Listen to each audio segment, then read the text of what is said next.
మరి దీనులు ఎవరు? రక్షణతో అలంకరించబడిన వారు ఎవరంటే మరి దేవుని సన్నిధిలో కూర్చున్న మనమే. దేవుడు మనల్ని ఎలాగూ అలంకరించాడంట? రక్షణతో అలంకరించాడు. ఊరకనే అలంకరించాడు. రక్షణ ఊరకనే మనకు వచ్చిందా రక్షణ? లేదు. మరి ఆయన దీనులను రక్షణతో అలంకరించినని వాక్యం సెలవిస్తూ ఉంది. దీనులు ఎవరంటే మరి లోకంలో ఎంతోమంది ఉన్నారు ప్రజలు. అయితే మరి మనమేమి అంత హెచ్చైన వారం కాదు, మరి ఎంచబడిన వారం అంతకన్నా కాదు. లోకంలో ఉన్నవానికంటే మనమే గనులమేమి కాదు. అయితే దేవుడు మనలను రక్షణతో అలంకరించాడు. ఎంత గొప్ప ధన్యత! మరి ఒకప్పుడు ఇలాంటి రక్షణ మన జీవితంలో మనకు లేదు. అయితే మన యొక్క పరిస్థితుల్లో ఆయా రీతులుగా మనము రక్షించబడిన దినము నుంచి ఒకప్పుడు మన స్థితి ఎలాగుందో, మరి రక్షణ లేని వారమే. అవును కదా, నిజంగా రక్షణ లేదు ఒకప్పుడు మనకి. అయితే ఈ రక్షణతో మనం అలంకరించబడ్డామంటే, దేవుని యొద్దకు మనము రాగలిగినామంటే, దేవుడు మనలను రక్షణతో అలంకరించాడంటే దీనులకు ఆయన రక్షణ అలంకరిస్తాడు. దీనత్వం కలిగిన వారికి ఆయన రక్షణ అనుగ్రహిస్తాడు. మరి ఎవరు దీనులంటే మనమే అని చెప్పుకోవచ్చు. మరి దేవుని వెదకువారు కలరేమో అని దేవుడు ఆకాశం నుండి భూమి మీదకి వంగి చూస్తూ ఉన్నాడంట. రాయబడుతూ వచ్చింది కదా, ఎన్ని రెఫరెన్స్లే మనం చదువుకోం. కానీ మరి స్త్రీలంగా మనకు కూడా రక్షణతో దేవుడు మనల్ని అలంకరించాడు. దీనులకు ఎవరైతే దీనులై తగ్గించుకుంటారో, మరి దేవుణ్ణి వెతుకుతారో, మరి దేవుడు కావాలని ఒకరికి ఒక ఆత్మలో ఆలోచన పుడుతుందంటే వారికి వచ్చిన శ్రమను బట్టి కానీ, దుఃఖమును బట్టే కానీ, బాధను బట్టే కానీ, ఏ పరిస్థితి విషయంలోనైనా దేవుడు కావాలి అన్న ఒక తలంపు వస్తేనే కానీ దేవుని వద్దకు రాగలగటానికి ఒక మనిషి ఇష్టపడడు. నిజం కదా. కానీ ఈ లోకంలో ఎంతోమంది మరి ఎన్ని బాధలు, ఎన్ని శ్రమలు, దుఃఖాలు, నిట్టూర్పులు వచ్చినా కూడా దేవుని వైపు చూడలేదు. అయితే దీనులై తగ్గించుకొని ఎవరైతే ఆయన పాదాల చెంతకు వస్తారో వారిని దేవుడు రక్షించేవాడుగా ఉన్నాడు. దీనులకు రక్షణ అలంకరించాడు. మనల్ని కూడా దీనత్వంలో మరి దేవుని యొద్దకు వచ్చినప్పుడు, ఆయన వాక్యం ఆ రీతిలో మన చెవులకు వినిపింపబడినప్పుడు, ఆయన రక్షణ సువార్త మన చెవులకు తెలియజేసినప్పుడు, వినిపించబడినప్పుడు, మనము ఆ వాక్యం అందు లక్ష్యం ఉంచినప్పుడు మనకు కూడా ఈ గొప్ప రక్షణ దేవుడు మనకు అలంకరించాడు. ఎలాంటి రక్షణ అంటే ఇది తీసివేయబడినది, మరి నిర్లక్ష్యం చేసేది కాదు, మరి నిరంతరం ఇది కాపాడే రక్షణ. ఒకప్పుడు రక్షణ లేని వారము, రక్షణ లేకుండా ఉన్నప్పుడు ఎలాంటి స్థితిలో మనం ఉన్నాము? శిక్షలో ఉన్నాము.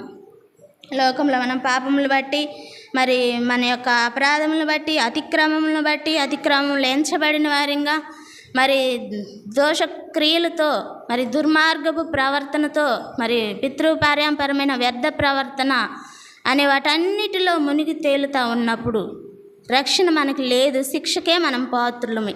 అయితే అలాంటి శిక్ష నుండి దేవుడు మనల్ని తప్పించి రక్షించడానికి మరి మనిషి కుమారుడుగా వచ్చిందే కాదు, ఈ గొప్ప రక్షణ కూడా మనకి అలంకరిస్తూ వచ్చాడు. ఎలాంటి అలంకారాలు మనకు దేవుడు అనుగ్రహిస్తూ వచ్చాడు అనేది మరి మనకు 5 అలంకారాలను మనం చూసుకొని కూడికను ముగించుకునే వారిగా ఉంటాం. ముందుగా రక్షణతో అలంకరించాడు. అంతేకాదు మొదటి పేతురు రాసిన పత్రిక 3వ అధ్యాయం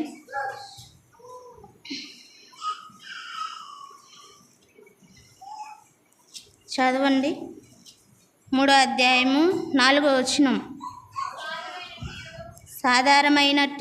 సాధువైనట్టు మృదువైనట్టునైనా గుణమును అక్షయాలంకారము గల మీ హృదయపు అంతరంగ స్వభావము మీకు అలంకారముగా ఉండవలెను. చాలు. ఇది ఎలాంటి అలంకారం అంట?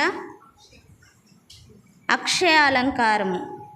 ఎలాంటి అక్షయ అలంకారం అని మరి ఎలాగొచ్చింది? ఇది సాధువైనట్టు మృదువైనట్టు నను గుణం అనే అక్షయ అలంకారం. మరి ఎలాంటి గుణం అంటే ఇది సాధువైనట్టు మృదువైనట్టు గుణం అనే అక్షయ అలంకారం దేవుడు మనకి అనుగ్రహిస్తూ వచ్చాడు.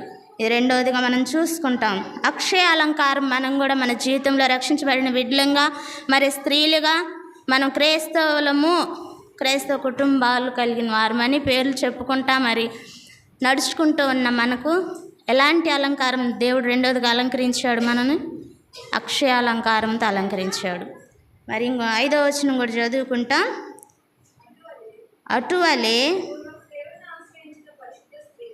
పూర్వము దేవుని ఆశ్రయించిన పరిశుద్ధ స్త్రీలను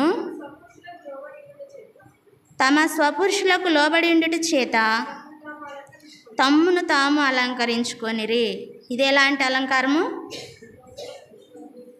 లోబడేటువంటి అలంకారం. ఎవరు లోబడుతూ వచ్చారు ఇక్కడ? మన పితరులు, విశ్వాసులకు తండ్రి, విశ్వాసులకు తల్లి అయిన మరి శారాయి గురించి ఇక్కడ రాయబడతా వచ్చింది.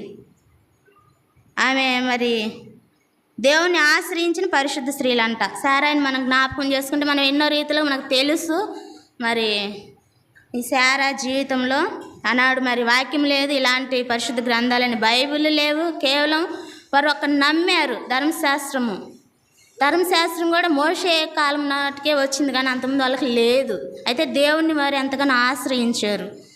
ఎలాంటి పరిస్థితులు అంటే మనకి ఇప్పుడు ఈ వాక్యం ఉంది, పాత నిబంధన, కొత్త నిబంధన, పరిశుద్ధ గ్రంథం అని ఎన్నో వాక్య లేఖనాలకు మనకు ఉన్నాయి.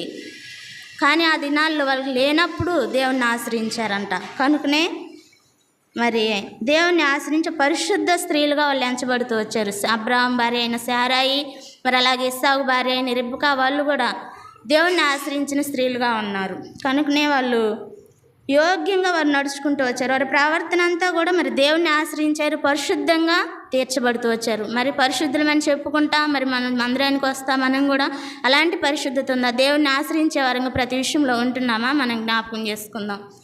మరి దేవుణ్ణి ఆరాధిస్తాం, బల్ల చేవేస్తాం, ప్రతి దినం దేవుని సన్నిధిలో గడపాలని ఇష్టపడతాం, వస్తాము, వెళ్తాము. కానీ నిజమైన పరిశుద్ధత మరి మన జీవితంలో ఉందా? మరి అంతేకాదు, ముఖ్యంగా లోబడే అలంకారము. మూడవదిగా మనము ఈ లోబడుట అనే అలంకారం మన జీవితంలో మనం కలిగి ఉండాలని మనం చేస్తున్నాను. మరి దేవుడు చెప్పాడు, నేను పరిశుద్ధుడును కనుక.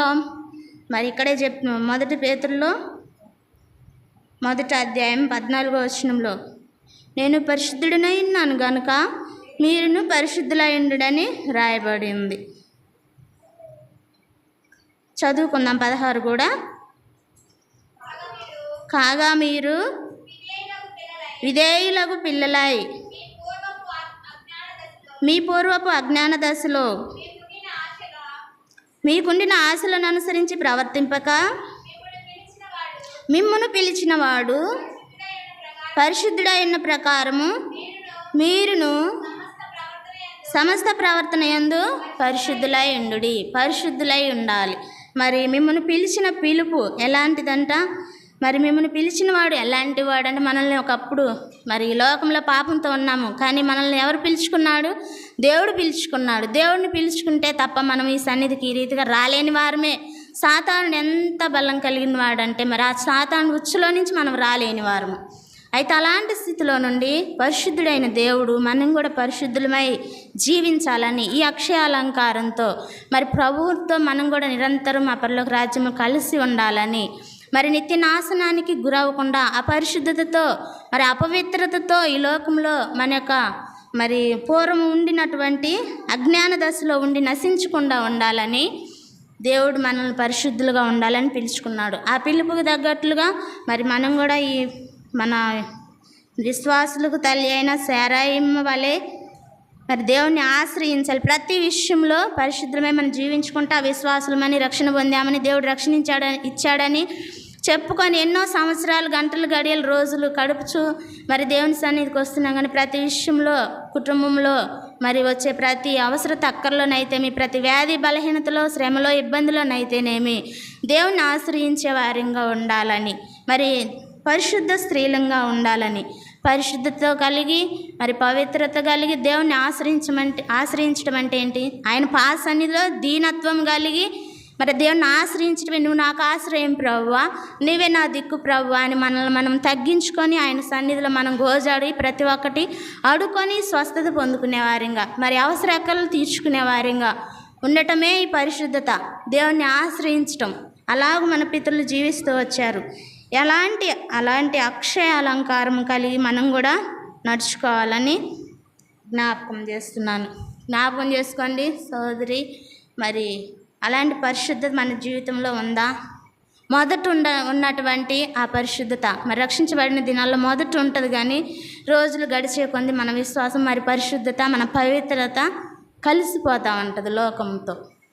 అయితే మనకు ఆ రీతిలో వాక్యం బోధిస్తూ ఉన్నప్పుడు, వాక్యం ద్వారా మనల్ని హెచ్చరిస్తూ ఉన్నప్పుడు, మనకు తెలియజేస్తూ ఉన్నప్పుడు మనం పరీక్షించుకోవాలి. ఆ వాక్యానికి లోబడాలి. లోబడితే దీనత్వము, దీనత్వం కలిగి ఉండటమే లోబడటం.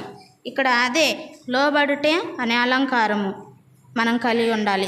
మనల్ని మనం లోబరుచుకోవాలి. దేవుని ఎదుట, మనుషుల ఎదుట కాదు, ఇంకొకరు ఎవరో ఎదుట కాదు మనల్ని లోబడుచుకుంటుంది. దేవుడు మనల్ని రక్షించిన దేవుడు, మనల్ని పిలిచిన దేవుడు, ఆయన నమ్మదగిన వాడు. మనమైతే అపనమ్మకస్తులమే కదా. అన్ని వాక్య లేఖనాలు రాయబడుతూ వచ్చి మనకు దేవుడు స్పష్టంగా పరిశుద్ధ వాక్యాన్ని మనకి ఇచ్చాడు మన చేతిలో. కనుక వాక్యానికి ముందుగా లోబడి జీవించుట ద్వారా మనం ఈ యొక్క అక్షయాలంకారం కలిగి ఉంటామని, మరి మన పితరులని శారాయి వలె మరి భర్తను కూడా ఆమె ఎంతగానో ఏమని పిలిచింది, యజమానుడు అని పిలిచింది. మనం నిజంగా పిలవలేము, మామూలుగా పిలవాలంటేనే పిలవలేము, కానీ యజమానుడని పిలవటం అది ఎంతో శ్రేష్టకరమైన పిలుపు, పరిశుద్ధమైన పిలుపుగా కూడా వచ్చింది. కీర్తన గ్రంథం 4వ 96వ అధ్యాయం 9వ వచనం చదువుకుంటాం. ఇక్కడ ఒక అలంకారము దేవుడు మన జ్ఞాపకం చేసుకున్నాడు. కీర్తనలు 96:9. పరిశుద్ధ అలంకారములు ధరించుకొని యెహోవాకు నమస్కారం చేయుడి, సర్వభూజనులారా ఆయన సన్నిధిని వణకుడి. ఇదేం అలంకారం అంట? పరిశుద్ధ అలంకారం. ఇవన్నీ మనకు అవసరమే. మన విశ్వాస జీవితంలో స్త్రీలంగా మరి నడుచుకుంటూ ఉన్నాం. మనకి పరిశుద్ధ అలంకారం అంటే మనం ఎన్నో అలంకారాలను అలంకరించుకుంటూ ఉంటాం, కానీ పరిశుద్ధమైన అలంకారం హృదయంలో పరిశుద్ధత ఉండాలని జ్ఞాపకం చేస్తుంది. ఇక్కడ హృదయం అనేది మరి ఇర్మియా భక్తుడు ప్రవక్త రాశాడు 17:9 ఉంది కదా. హృదయం అన్నిటికంటే మరి మోసకరమైనది, ఘోరమైన వ్యాధి గలది, అది గ్రహించగలవాడు ఎవడు లేడు. మరి అలాంటి మోసకరమైన హృదయం మనకి ఇప్పుడు లేదు, ఒకప్పుడు ఉంది కానీ ఇప్పుడు లేదు. అయితే ఆ హృదయం ఎలాగుంది? పరిశుద్ధతతోటే ఉందా? పరిశుద్ధ అలంకారంగా దేవుని దృష్టికి ఉందా లేదా మనం జ్ఞాపకం చేసుకుందాం. పరిశుద్ధ అలంకారం ఎల్లప్పుడూ కలిగి ఉండి మరి యెహోవాకు నమస్కారం చేసేవారిగా ఉండాలి. యెహోవాకు నమస్కారం అంటే ఆయన స్తుతులు చెల్లించేవారిగా, ఆయన కృతజ్ఞతాస్తుతులు చెల్లించేవారిగా, ఎల్లప్పుడూ ఆయన స్తుతించేవారిగా మనం ప్రతి విషయంలో కూడా ఉదయం రాత్రి మరి ప్రార్థన చేసుకుంటూ ఉంటాం. ఇది మన దినపాఠం అని వాక్యం చదువుకుంటూ ఉంటాం, కానీ పరిశుద్ధత కలిగి పరిశుద్ధ అలంకారం ధరించుకొని హృదయం అనే పరిశుద్ధ అలంకారంతో మరి ఆయన సన్నిధిలో దీనులమై తగ్గించుకొని, ప్రభువా నీవే మాకు దిక్కని, నీవే హెచ్చైన దేవుడు, అన్ని నామముల కంటే హెచ్చైన నామం కలిగిన దేవుడు అని మరి ప్రభువుని గోజాడేవారిగా ప్రార్థించేవారిగా ఉండాలి. పరిశుద్ధుల ప్రార్థనలు దేవుని సన్నిధికి చేరతాయి ఉంది కదా. యాకోబు రాసిన పత్రిక మనం అన్నీ తీసి చదువుకోం, కానీ పరిశుద్ధులుగా ఉండి అలా ప్రార్థిస్తే మనం ప్రార్థనలు కూడా జవాబు పొందుకోగలం. మరొక స్త్రీని జ్ఞాపకం చేసుకుంటాం. బైబిల్లోనే మరి గొప్ప సాక్ష్యం పొందుకుంటూ వచ్చింది. ఎలాంటి అలంకారములతో పొందుకుంటూ వచ్చింది? మొదటిగా ఈమె నా శిష్యురాలు అని సాక్ష్యం పొందుకుంటూ వచ్చింది. ఎవరు ఆమె? తీయండి, అపోస్తల కార్యములు 9వ అధ్యాయంలో సత్క్రియలు ధర్మకార్యములు అనే అలంకారం ఆమె ఎంతగానో ధరించుకుంటూ వచ్చింది. మనకి ఆల్రెడీ తెలిసే ఉండిద్ది. అపోస్తల కార్యములు 9వ అధ్యాయము 36వ వచనం, 36 నుంచి మరి 41 వరకు చదువుకుంటాం. మరియు యొప్పేలో తబితా అని ఒక శిష్యురాలు ఉండెను. ఆమెకు భాషాంతరమున దొర్కా అని పేరు. ఆమె సత్క్రియలను ధర్మకార్యములను బహుగా చేసి ఉండెను. ఆ దినముల యందు ఆమె కాయిలాపడి చనిపోగా వారు శవమును కడిగి మేడగదిలో పరుండబెట్టిరి. లుద్దా యొప్పేకు దగ్గరగా ఉండుట చేత పేతురు అక్కడ ఉన్నాడని శిష్యులు విని అతడు తడువు చేయక తమ యొద్దకు రావాలని వేడుకొనుటకు 2 మనుషులను అతని యొద్దకు పంపిరి. పేతురు లేచి వారితో కూడా వెళ్ళి అక్కడ చేరినప్పుడు వారు మేడగదిలోనికి అతన్ని తీసుకొని వచ్చిరి. విధవరాండ్రందరూ వచ్చి ఏడ్చుచు దోర్కా తమతో కూడా ఉన్నప్పుడు కుట్టిన అంగీలను వస్త్రములను చూపుచు అతని ఎదుట నిలిచిరి. పేతురు అందరినీ వెలుపలకు పంపి మోకాళ్ళుని ప్రార్థన చేసి శవం వైపు తిరిగి తబిత లెమ్మనగా ఆమె కన్నులు తెరిచి పేతురును చూచి లేచి కూర్చుండెను. అతడు ఆమెకు చెయ్యి ఇచ్చి లేవనెత్తి పరిశుద్ధులను విధవరాండ్రను పిలిచి ఆమెను సజీవురాలునుగా వారికి అప్పగించెను. చాలు, ఎంత కార్యమో కదా ఇది, బైబిల్లోనే గొప్ప కార్యం. ఎవరంట ఈమె? దోర్కా, భాషాంతరమున దోర్కా. తబిత, ఈ మొదటి పేరు ఏంటిది? తబిత. భాషాంతరమున దోర్కా అంటే దోర్కా అనగా లేడీ. మరి తన జీవితంలో మరి ఆమె ఎలాగ జీవిస్తూ వచ్చిందంటే శిష్యురాలని రాయబడుతూ వచ్చింది. శిష్యురాలుగా ఎంచబడింది. ఎందుకంటే ఆమె యొక్క క్రియలు ఎలాగున్నాయంటే సత్క్రియలు చేసింది. ఆమె జీవించిన జీవితం సత్క్రియలు. మనం కూడా మరి కొన్ని విషయాల్లో జీవిస్తూ ఉంటాం, ఎన్నో చేయదలుస్తాం, కానీ చేయాలని ఆశ ఉంటుంది, కానీ మనకి అలాంటి క్రియలు మనం నిజంగా చేయలేము. కానీ చేయాలని ఈ తబిత ద్వారా మనం జ్ఞాపకం చేసుకుంటాం. సత్క్రియలే కాదు, ఇంకేం చేసింది? ధర్మ కార్యాలు చేసింది. ధర్మం చేయాలంటే కొంతమంది ఎవరైనా మన ఇళ్ళకి వస్తే మనం చేస్తూ ఉంటాం. అంతే, వాళ్ళకి చేయటానికి కూడా ఇల్లు ఎవరో అని కొన్ని ప్రశ్నలు వేస్తూ ఉంటాం. కానీ అలాంటి ప్రశ్నలు మనం వేసేవారంగా ఉండకూడదు. అయితే ఎవరికి చేయాలో మరి అపోస్తుడైన కొన్ని విషయాలు పౌలు రాస్తూ వచ్చాడు. ఇంటికి వచ్చిన వారిని ప్రేమతో ఆహ్వానించాలంటే వారు ఎవరినో మరి తెలుసుకొని ఆహ్వానించమన్నాడు. అవన్నీ మనం చదువుకోగానే మరి ఎవరైతే మరి ధర్మం అని అడుగుతూ వస్తారు. మనం నిజంగా ధర్మ కార్యాలు చేసేవారంగా ఉండాలి స్త్రీలంగా. అది ఏ కార్యమని మరి అది మంచిదా చెడ్డదని యోచించి చేయటం అనేది గారు వాళ్ళు వచ్చే పరిస్థితే మనకు అర్థమైపోతూ ఉంటుంది. కొంతమంది వచ్చినప్పుడు మన ఇళ్ళకి కూడా వస్తూ ఉంటారు కదా. మరి ఈ లోకంలో దేవుడు ప్రతి ఒక్క బిడ్డను నియమించాడు. ధనికుల్ని, ధనవంతుల్ని, దేనుల్ని, దరిద్రుల్ని, పేదవారిని అందరిని ఉంచాడు. అందరిలో ఏముందైతే ఆత్మ ఉంది. ఆత్మ అనేది ప్రతి ఒక్క బిడ్డలో ఉంది. మరి ధనవంతుడు ఉన్నాడు, లాజరు ఉన్నాడు. కానీ మరి ధనవంతుడు ఓదా రంగు వస్త్రాలు ధరించుకున్నాడు. అన్నీ మనం రెఫరెన్స్ చదువుకుంటే అర్థమవుతూ ఉంటుంది, కానీ మనం ఇప్పుడు చదువుకునే సమయం ఉండదు. అయితే లాజరు ఎలాగ జీవిస్తూ వచ్చాడు? ఆయన బల్ల కింద పడే రొట్టె ముక్కలను తిని జీవిస్తూ వచ్చాడు. ఇద్దరు చనిపోయారు. ఇద్దరికి ఆత్మ ఇచ్చాడు దేవుడు. ఆ ఆత్మ, ఎవరి ఆత్మ ఎలాగూ పరలోక రాజ్యంలో సంతోషిస్తూ ఉంది, ఈ లోకంలో ఎవరి ఆత్మ సంతోషిస్తూ ఉంది? ఎంతో సుఖానుభవం ధనవంతుడు అనుభవించాడు. మరి పరలోక రాజ్యంలో మరణం ఈ లోకాన్ని విడిచినప్పుడు ఆత్మ అగ్నిగుండంలో అల్లాడుతూ ఉంది ధనవంతుడిది. కానీ ఈ లోకంలో ఓదారంగు వస్త్రాలు, ఎంత విలువ గల వస్త్రాలు ఓదారంగు వస్త్రాలు అంటే, మరి మనం కూడా అలాంటి క్రియలు మరి అలాగుంటున్నామా? సత్క్రియలు ధర్మ కార్యాలు చేసేవారంగా ఉండాలి. తబిత సత్క్రియలు ధర్మ కార్యాలు చేస్తూ వచ్చింది.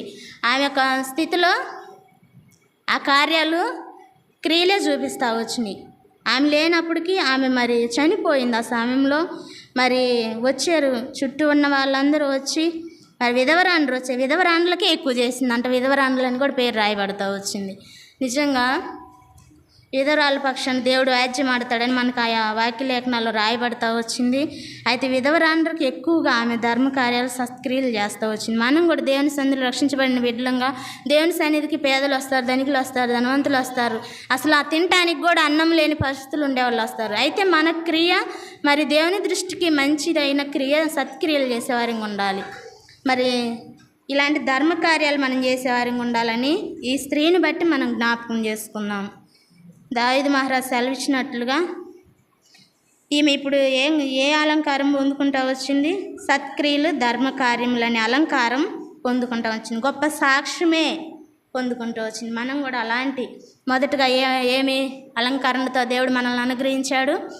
రక్షణ అనే అలంకారం. తర్వాత అక్షయ, సాధువైనట్టి మధురైనట్టి అనే అక్షయ అలంకారం. మూడవదిగా లోబడేటువంటి అలంకారం మనం కలిగి ఉండాలి. నాలుగవదిగా పరిశుద్ధ అలంకారములు ధరించుకొని ప్రభువుని ఎల్లప్పుడూ నమస్కారం చేసి ఆయన పాదాల చెంత మరి మొరపెట్టుకునే వారికి ఉండాలి. ఐదవదిగా సత్క్రియలు ధర్మ కార్యములనే అలంకారం మనం కలిగి ఉండాలి. అది మనం ఆ వాక్యం చదువుకొని ముగించుకునేవారం ఉన్న కీర్తన 149 4వ వచనంలో యెహోవా తన ప్రజలందు ప్రీతి గలవాడు. ఆయన దీనులను రక్షణతో అలంకరించును. దీనులను రక్షణతో అలంకరించు. మనకు కూడా 5 అలంకారాలను దేవుడు అనుగ్రహిస్తూ వచ్చాడు. ఈ అలంకారాలను కలిగి మనం కూడా నడుచుకోవాలని ప్రభుపేట అందరికి మనవి చేసుకుంటూ మనం జ్ఞాపకం చేసుకుందాం. వాక్య లేఖనాల ప్రకారం మనం ప్రార్థించుకునే వారికి ఉంటాం.